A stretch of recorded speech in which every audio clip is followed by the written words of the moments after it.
Amis auditrices, auditeurs de la radio des Sans-Voix, bonjour et bienvenue à votre émission Les Artisans de la Paix.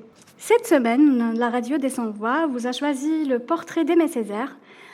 Aimé Césaire, né le 26 juin 1913 à Basse Pointe, à Martinique, est mort le 17 avril 2008 à Fort-de-France.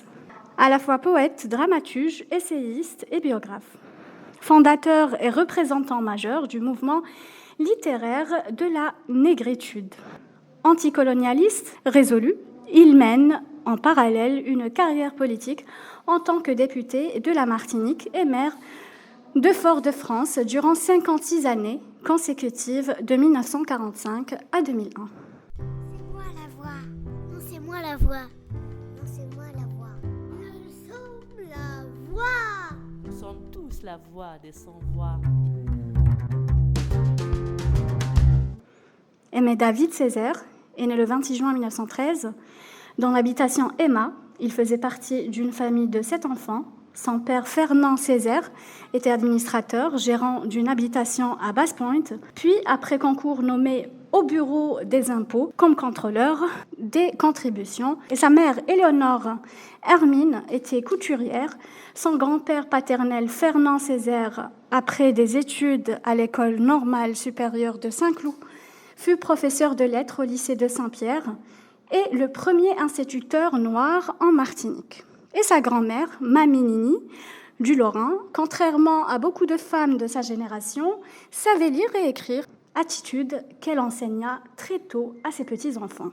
Ce fils surdoué d'un inspecteur des impôts est encouragé aux études par les professeurs du lycée Scholcher de Fort-de-France. En métropole, il lance en 1932 la revue L'Étudiant noir, où pour la première fois des écrivains noirs réfutent les modèles littéraires traditionnels. Il est reçu à Normal Sup en 1935 et deviendra professeur, métier qu'il exerça peu au tout début des années 40.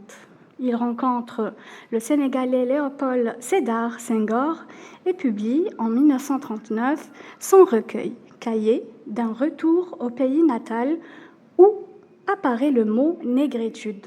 C'est une entrée fracassante dans la poésie contemporaine. Senghor assure que c'est Césaire qui a inventé ce mot, mais celui-ci a dit qu'il s'agissait d'une invention collective. Il est en 1946 rapporteur de la loi sur la départementalisation de la Martinique.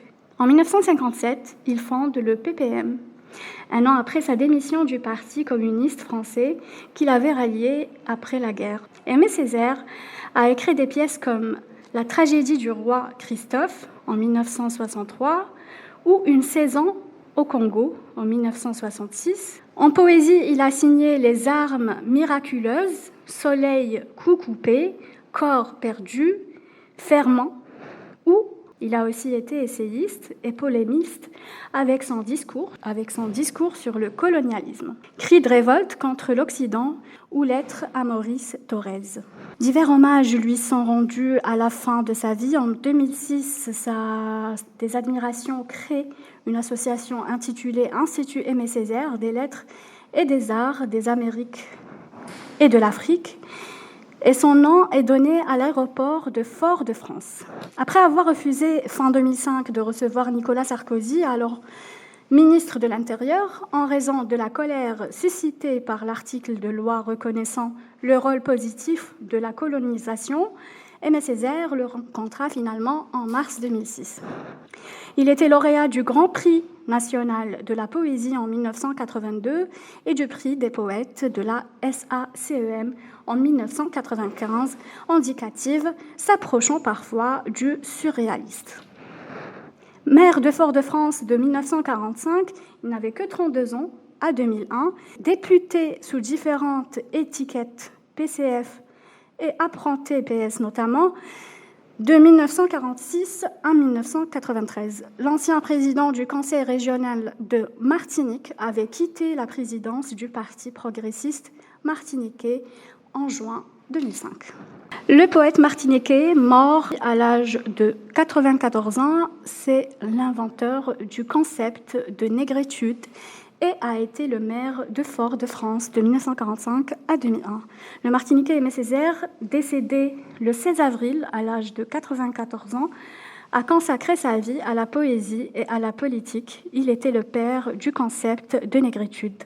Étudié dans les universités, célébré à la Comédie Française, celui qui se qualifiait de nègre depuis le fond du ciel immémorial, était l'auteur d'une œuvre flamboyante. Il restera sans doute dans les mémoires comme le nègre fondamental et comme l'un des grands poètes de la langue française du XIXe siècle.